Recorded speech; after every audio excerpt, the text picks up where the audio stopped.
wasaaradda waxbarashada iyo sayniska Soomaaliland oo muddooyinkii ugu dambeeyay ku awlanayd xeer nidaamyaal lagu horumarinayo tayada waxbarashada iyo samaynta liisamada ruqsadaha dugsiyada gaarka loo leeyahay ayaa waxaa maanta magaalada Gabiley ee caasimadda gobolka Gabiley soo gaadhay wafdi ballaaran uu hogaaminayo wasiir ku-xigeenka wasaaradda waxbarashada iyo sayniska Soomaaliland waxaana xafiiska maamulka gobolka lagu qabtay munaasabad ballaaran oo loogu dabaaldegayo qaadashada liisamada ruqsadaha dugsiyada gaarka loo leeyahay oo sanadkiiba hal mar la cusboonaysiin doono waxaana goobjoog ka ahaa munaasabadani gudoomiyaha xafiiska imtixaanaadka qaranka Soomaaliland afayeenka wasaaradda waxbarashada iyo sayniska agaasimaha dugsiyada gaarka loo leeyahay agaasimaha guud ee wasaaradda waxbarashada maayarka magaalada Gabiley barsaab ku-xigeenka gobolka hana kusmaha barsaabka wasiir ku-xigeenka wasaaradda waxbarashada iyo maamulayaasha dugsiyada gaarka loo leeyahay ee magaalooyinka Gabiley Arabsiya iyo Wajaale ee maanta qaadanayay liisamada ruqsadaha ay ku shaqeyn doonaan warin waxa halkaasi ka hadlay gudoomiyaha waxbarashada gobolka Gabiley Xuseen iyo sidoo kale Cabdiwaab Jaamac Umar oo ku hadlay afka dugsiyada gaarka loo leeyahay fasaxii ay ku shaqeysan lahaayeen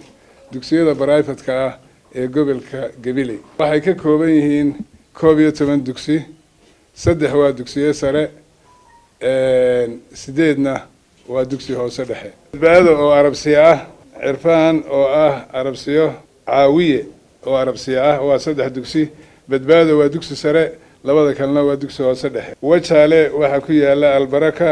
iyo Sayid Cali waa 2 dugsi hoose dhexe dugsiyada Gabiley ku yaala waxa weeyaan Cigaal Secondary Iqra Secondary Cigaal Primary Nuur Nasruddin Primary Shaafici Primary iyo Irshaad Primary horta dugsiyada Gabiley ku yaala hadaan u soo noqdo waa dugsiyo sharciga wasaaradda waxbarashada markaana waxaan lahayn the fairest dhaqaalahaan haday tahay iyo kulay private meelo fara badan baa laga eegaaye anagu community-ga aan u shaqeyno iyagaan u shaqeynay kama shaqeysano nidaamka waxbarashada ku maamulana waa ka wasaaradda ku xidhan sidoo kale waxa halkaasi ka hadlay agaasimaha dugsiyada gaarka loo leeyahay Aamin Maxamed Axmed iyo afayeenka wasaaradda waxbarashada iyo sayniska iyo mas'uuliyiin kale kulay intii dambe waa la socoteen isbedel baa wasaaradda ka jiray isbedelka waxa tihiin gobolkii u horeeyay ee iyaga oo isku dhan runtii soo dhameystiray wixii shuruudaha looga baahnaa ambaliye gaar ah baanu markaa u wadnaa gobolka Gabiley kulay xamba iska jirtay inaga marka laga hadlay Soomaaliland hadba deegaanka madaxtinimada wadanka haya xanta ay mudnaan gaaraysa siiyaan taasina ay keento in ay cagajiid badan iyo ay ka timaadaan dhinacooda isku halayn badan laakiin gobolka Gabiley maanta uu khilaafay waxa uu keenay inuu noqdo gobolkii horeeyay oo dhibirsanaaday wixii awaamir ah timid aad iyo aad baan mar labaatan idinka mahad celinaynaa si iskuulada culays badan loo saaro way beenowday bishaarada maanta aan idin wadnaana waxa weeyaan sanadka dambe miisaaniyadda hadda joogta markii aan saxdo in dugsigii 300 bixiyay uu sanadka dambe bixin doono $100 oo kaliya sanadkoo dhan kii secondary ahaa $300 bixiyay sanadka dambe uu bixin doono $150 codsiga iyo dalabka waxa mahadiisa koowaad la agaasimaha guud arintan nagala shaqeeyay sidoo kale waxaan uga mahad celinaa wasaaradda maaliyadda oo iyada dalabkii dugsiyada ka yimi ahaa cashuurtaasi way nagu culustay iyaguna runtii nagala qayb galay bishaaradaasina waa bishaaro wanaagsan oo idin sidno ilaahay mahadii ah inuu saa ku suganahay gobolkii Gabiley oo ku tallaabsaday tallaabo weyn oo guul u ah waxbarashada qaranka tallaabadaas oo in dhammaan dugsiyada gaarka ahaa ee gobolka oo dhami ay waxaan ku mar qulays wada diiwaan galiyeen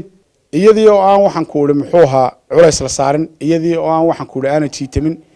inay horaantiba markii go'aankan iyo xeer nidaamyahan dugsiyada gaarka soo baxay inay hore ka hoggaansameen oo ay go'aankii qaateen ayaan aad u bogaadinayaa run ahaantii waxaan aad ugu bogaadinayaa gobolka Gabiley iyagoo maanta hormood u noqday gobolladii dalka intiisii kale marka laga reebo Hargeysa oo maanta halkan iyagoon cidiba ka maqnayn dugsiyadii private-ka ah si qurux badan halkan mas'uuliyadii ku cadeynaya inay mas'uuliyadii dugsiyada gaarka ah ee gobolka ay la wadaagayaan wasaaradda waxbarashada taakuleynayana wax kasta oo loo baahdana ay hormood ka noqonayaan wasaaradda waxbarashada raacista awaamirteeda iyo wixii kale ee tilmaamo ah maanta waxbarashada lagu hagaajiyay soo waxa halkaasi ka hadlay maayarka magaalada Gabiley Maxamed Aamin Umar Cabdi iyo barsaab ku-xigeenka gobolka ana kusmaha barsaabka gobolka oo maamulahan soo dhaweeyay ruqsadahani cusub ee la siinayo dugsiyada gaarka loo leeyahay runtii sharaf bay noo tahay inaan gobol ahaan aanu maanta noqono gobolka labaad ee iskuulladiisii breefadka ahaa ay u hoggaansamaan wasaaradda waxbarashada iyo siyaasaddii ay waday waananu ku ammaananaa mulkiilayaasha iyo maamulayaasha iskuullada gaarka ah maamul ahaan arrin aada iyo aada qiimaheeda le weeyi dawaan ka warqabnaayo somalilan runtii inkastoo la yidhaha dowladdu malaha waxqabadkeyga ma sheega taqaano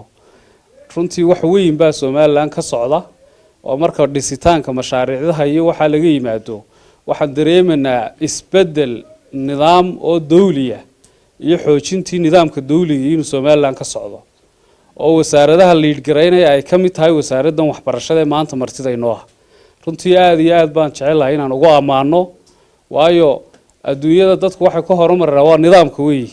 nidaam la-aantuna waa horumar la-aan in aynu wax nidaamsanaa waa arrin loo baahan yahay oo runtii sharaf weyn inoo ah oo dowladnimada la xoojiyo tartanada iyo hadday tahay kedisyada iyo hadday tahay ciyaarahaba annagu runtii waxyaalahaanu ka fikirano waxaa ka mid a in xitaa iskuullada lagu soo kordhiyo xiisadii ciyaaraha oo aan waxa weeye iskuullada roogaga yarar imika meelaha gaarka garoomada yare cagaaran ee gaarka looga sameeyo inaan iskuullada hoose dhexe ku samayno oo waxa weeye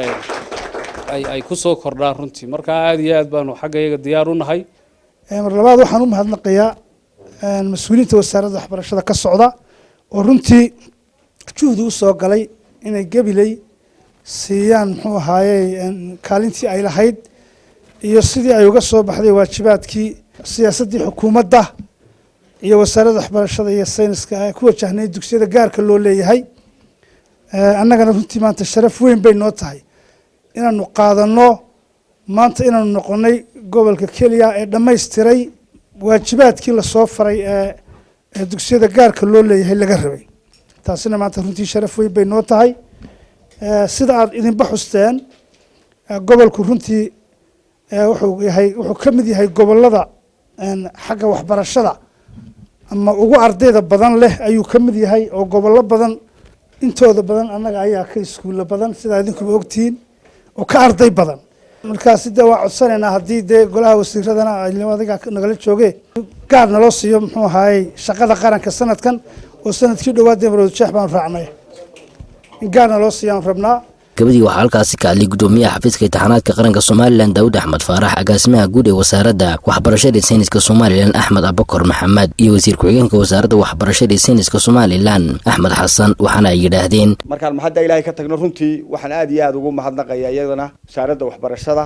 oo ka mid ahay oo runtii muddo dheer hawshan imika aynuu fadhino gacanta ku haysay waxaanad moodaa muddo in badan la garnaqsanayey laakiin gebagabadii waxay noqotay in la isla qaatay markaa wixii shuruuc ahayd ee wasaaraddu runtii soo saartay inta kale ee ka maqlin miidiyahay kolley ka maqli doonaan xafiiska imtixaanaadku dee amarka wasaaraddu soo bixisuunbuu fuliya waxa markaa wasaaraddu kusoo gebagabaysay oo go-aankii noqday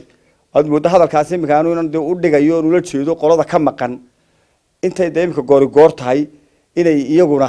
kolley carruurba meesha ku hayaan carruurtaasina waxa ugu dambeeyay sugayeen waa qiimeyn waa in la evaluate gareeyo wixii la soo barayay ay shahaadad ku helaan marka waxaan ku dhiiri gelin lahaa oo aad ula hadli lahaa iskuulada maqan numberka badidiisii way yimaadeen ha intaa markaa dhiman waxa odhan lahaa waxa weeye laba maroodi dhexdood cawsbaa ku baabaa carruurta yaryar dhexdeena ku jirta wasaaradda iyo haddii idinkuna aad siidataan wasaaradduna ay imtixaan ka joojiso marka intay imika goor tahay waxa loo baahanyaa wasaaradda in loo yimaado oo mar labaad intiina harsani markaa lays arko oo wasaaradda go-aankeyga wuu cadyahe idinkana bal go-aankiina la arko oo dabadeeta markaa waxa weye waalidiintu markaas halkaa wax kala dhex bixi doonaan waalidiintana diyana mugdi kaga jirin annagana de waxa weeye amarka wasaaradduna siisa xafiiska imtixaanaadku sidiisu u fulinaya oo ma laha dee laablaab marka waxa weeye carruurtaa imika wax yar baana ka hadhay imtixaanaadkii markayn runta ka hadallo teeramkii koowaad imika wuu iska taagan yahay waxa kale hadhay waa diyaargarowga xafiiska imtixaanaadku uu sameynayay waxaa laga yaabaa December in loo baxo assessment the assessment ka la soo mari maayo iskuulkan ruqsada qaadan sidii imika amarka wareegtada wasiirku kulli wareegta jiraan fariya digreeta wasiirku soo saarayo dugsiyada gaarkii uu sidii noo cadeeyay waxa weeye lama assessment ka lagu tagi maayo marka marka intaa ka horeysay ilaa December waxa qurux badan oo ku talin lahaa in wasaaradda lala soo xiriiro si arintaasi ay nooga soo afjaranto waxa kale runtii maanta farxad gaar ah idigu waxa la yaabantiin madaxda faraha badan ee wasaaradda wada socota ana runtii waxaan ku faraxno na soo kaxeeyon la yaabanayn gobolkii Gibiley isagoo dhameystiran mar qura dugsigiisa soo diiwaan geliyeen aad iyo aad baan ugu bogaadinayaa waxa kale oo ii sheegayaa ama qura ma sidna maanta Xuseene shahaado sharafna u sidnaa halka lagu guddoonsiin doono qaranka waxa uu sareeyay madaxweynaha Jamhuuriyadda Soomaaliland mudane Muuse Biixi Cabdi wuxuu isagana ka go'an markaa in la helo waxbarasho tayo leh iskuulada isdiiwaan geliyo dhan waxay xaq u heli doonaan xaq iskuulada dawladdu ay leeyihiin bay heli doonaan waxa jira tartankii kubadda cagta oo la bilaabi doono waad ka qayb galeysaan waxa jira tababarada macallimiinta la siinayo waad ka qayb galeysaan waxa jira markaa wax kasta wasaaraddu siinaysa dugsiga dawladda xaq baad u heleysaan waxa weeyaan qof walba dadaalkiisa waa sii kordhiyaa wax loo dadaalaya waa ubadku waa inay wax bartaan horu agaasimo wuxuu idin yiri ka gelinka hore idin raaxa xoolaha gelinka dambe iskuulka ha tago ka gelinka dambe xoolaha idin raaxa gelinka dambe ha tago kolkaa waxa weeyaan waa deetalo waa ninkii laba caruura lahaa midna hadiro midba gelin ha tago kolkaa waxbarashadii si ay ku hirgelaysaa qof walba waa inuu aqoon yeeshaa idinka qolada private-ka ku noqdana waa ballan wuxuu leeyahay dugsiyada dawladdu ay leeyihiin public-go oo madinku leeyahay maanta isku mid baynu nahay halkan arrintan ka soo wadno dadkana loo naxariisto wayaan la xaaji telefishinka qaranka Gabiley.